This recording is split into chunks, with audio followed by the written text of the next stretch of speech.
आज मैं हूँ तुंगनाथ में और अभी हम काफ़ी नीचे आ गए हैं। मतलब एक बुग्याल है यहाँ पे, जस्ट जब आप ट्रैक शुरू करते हो तुंगनाथ का तो वहाँ पर ही एक बुग्याल आता है, एक छोटा सा।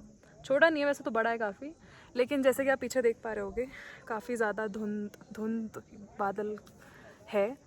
तो थोड़ी सी हम बात कर लेते हैं अबाउट पंच केदार, क्योंकि जो तुंगनाथ है वो भी पंच केदार का ही हिस्सा है, वन ऑफ द है।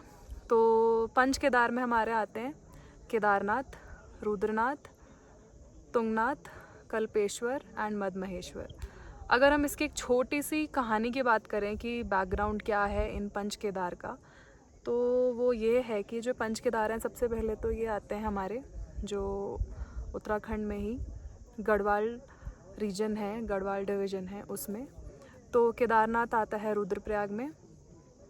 ऐसा बोला जाता है कि जब हमने जो सुना है और मतलब बेसिकली जितने भी पुरानी हमारी इम्पॉर्टेंट स्क्रिप्चर्स हैं उसके हिसाब से जब पांडवा जीत गए थे वॉर, उस टाइम पे, क्योंकि बहुत ज़्यादा उस टाइम पे ब्लड शेड हुआ था एंड शिवजी उनसे नाराज़ हो गए थे, क्योंकि मतलब बहुत ज़्यादा ब्लड शेड करा था पांडवा ने टू विन दैट वॉर। तो बेसिकली शिवजी उनसे काफ़ी क्रोधित थे, गुस्सा थे, और उसके बाद फिर वो उनसे जब पांडवा गए उनसे मिलने, बट शिवजी उनसे नाराज़ थे तो वो कहीं और दूर चले गए उनसे। तो जब वो उनको ढूंढने काशी गए, काशी बनारस में, तो वहाँ पे उनको शिवजी नहीं मिले और फिर वो चले जाते हैं गुप्त काशी। गुप्त काशी जो है एक जगह है जो आती है रुद्रप्रयाग ज़िले में, उत्तराखंड में, एंड इसीलिए वहाँ पे उस जगह का नाम गुप्त काशी ऐसे पड़ा कि जो पांडवा में मतलब दूसरे नंबर पे सबसे बड़े भाई हैं भीम, उनको शिवजी वहाँ पे दिखते हैं एक बुल के फॉर्म में, बुल के रूप में। एंड जैसे ही उनको पता चलता है तो वहाँ पे शिवजी छुप जाते हैं, like to he basically hides away from the Pandava brothers, and इसलिए उस जगह का नाम गुप्त काशी पड़ा। और फिर उसके बाद क्या होता है कि जब वो उनसे छुप जाते हैं उसके बाद फिर बेसिकली जो जब वापस से कैसे इसको बोलेंगे, जब वापस से वो अपीयर होते हैं तो वो इस तरीके से होते हैं कि जो उनका हम्प होता है, हम्प बेसिकली दिखता है केदारनाथ में, एंड उनके जो आर्म्स होते हैं वो दिखते हैं तुंगनाथ में, जो उनका फेस होता है वो दिखता है रुद्रनाथ में, एंड जो उनका हेयर होते हैं वो कल्पेश्वर में, एंड मद्महेश्वर में भी एक पार्ट दिखता है जो मतलब I am not able to recall right now. और अभी मतलब इंटरनेट कनेक्टिविटी की भी यहाँ पे थोड़ी सी है प्रॉब्लम, तो मे बी मैं उसको बाद में ऐड करूँगी इसी वीडियो में, इफ़ आई लाइक, मतलब अगर मैं इसकी वीडियो को ऑनलाइन कहीं पे डालूँ। तो अगर मैं बात करूँ तो मैं केदारनाथ जा चुकी हूँ, तुंगनाथ एंड रुद्रनाथ।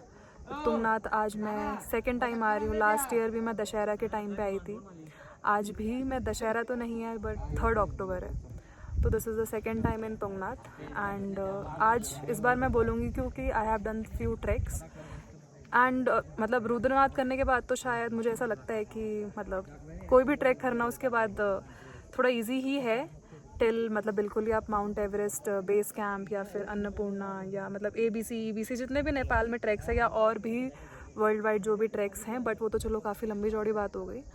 लेकिन जितने ट्रैक्स अभी तक मैंने करे हैं, मेरे एक्सपीरियंस में Rudranath has been the most difficult and challenging. और मुझे लगता था कि उसके बाद मैंने काफ़ी लाइक वर्क करा है on my cardio aspect and थोड़ी बहुत चीज़ें और, लेकिन आज तुंगनाथ करते हुए थोड़ी सी मतलब मुझे ज़्यादा प्रॉब्लम हुई चढ़ाई करने में। नीचे उतरना is not an issue and but हाँ, तो एक ये छोटा सा एक स्टोरी बैकग्राउंड थी। आई डोंट नो मतलब अब ये वीडियो शॉर्ट में कैसा लगेगा, I hope it comes out great, but if not दोबारा इसको हम शूट कर सकते हैं। एंड मतलब मेरे पास और भी कुछ प्लान्स हैं जो मेरे पास ऑनलाइन नोटेड हैं, but I don't have a like full script ready for any video, लेकिन मैंने सोचा कि अब मैं आई हूँ पहाड़ों में, उसके बाद पता नहीं तो चक्कर तो मेरा दोबारा जल्द ही लगेगा, हर दूसरे या तीसरे महीने। मतलब होता है कि अपनी सवारी कहीं तो निकलनी पर होती है, लेकिन दोबारा इस साइड कब लगेगा, क्योंकि अक्टूबर है और फिर इसके बाद दिवाली के बाद यहाँ पे कपाट भी बंद हो जाते हैं टिल अप्रैल और मई नेक्स्ट ईयर। तो ये वाला शॉट हम शायद नहीं ले पाते, that is why I wanted to shoot this. तो कल जहाँ पे हमने इस वीडियो को थोड़ा सा स्टॉप कर दिया था, उसी को कंटिन्यू करते हुए मैंने तो गूगल करा कि मद्महेश्वर में कौन सा पार्ट शिव जी का अपीयर हुआ था, and that was stomach region Shiv ji का। And basically to honour this कि शिव जी के कहाँ पे कौन कौन से पार्ट्स आए हैं, तो वहाँ पे पांडवास ने 5 मंदिर बनाए पंच केदार में, and to seek forgiveness from lord Shiva. तो इस तरीके से पंच केदार की कहानी हमारी यहीं पर ख़त्म होती है। एंड मैंने ये वीडियो जब देखी कल, तो इसमें काफ़ी सारे लाइक लूप होल्स हैं, बट ठीक है, I believe it has to be somewhat raw also, and इसमें स्क्रिप्ट भी नहीं था। एंड इसी के साथ इस वीडियो को मैं यहीं पे एक ख़त्म करूँगी, and I edit more of this later. लेकिन अभी मैं पीछे का व्यू बता दूँ, तो दिस इज़, अभी मैं हूँ सारी विलेज में। यहाँ पे हम एक होम स्टे में रुके हैं, it's called ragi home stay. And पीछे आप देख पा रहे हैं पूरा जो गांव हमको यहाँ पे दिख रहा है, टेरेस फार्म्स यहाँ पे दिख रहे हैं। अब मुझे ज़्यादा ब्लॉगर वाली फील आ रही है।